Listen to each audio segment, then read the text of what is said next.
Quite frequently, when referring to ranges within Excel, within your VBA, we would tend to use the cells property. The reason for this is that it allows you to reference a row and a column by a numeric value.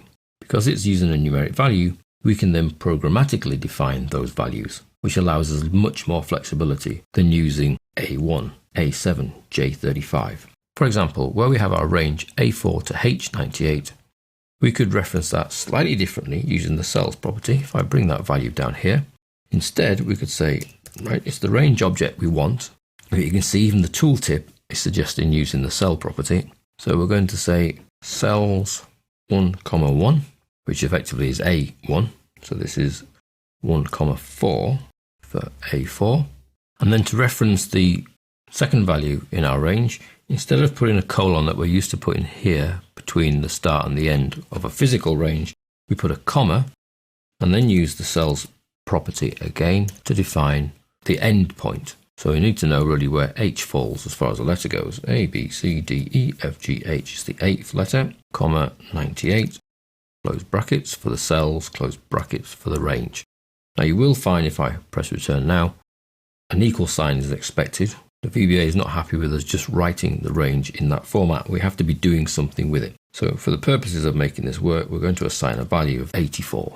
But this is another way of referencing, and it's a much better way of referencing, although it looks more long-winded, because these values here can be supplied by variables. We can then programmatically move ourselves around a sheet to select different areas based on whatever criteria we're using to make that selection. So that's the cells property used here within the range object to effectively tell us the same as that. It's the same area as that physical area. Now you can use the cells property directly on a worksheet without the range object.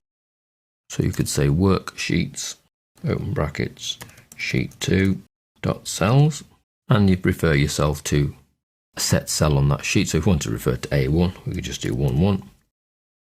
And again, because of the way the property works, we need to actually assign a value. So let's say equals 6. So that will put 6 into A1 on sheet 2.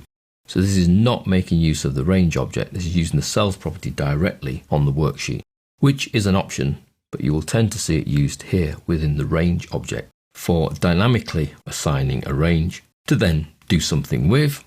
The things that we can do with it, we'll find out when we explore all the properties of the range object.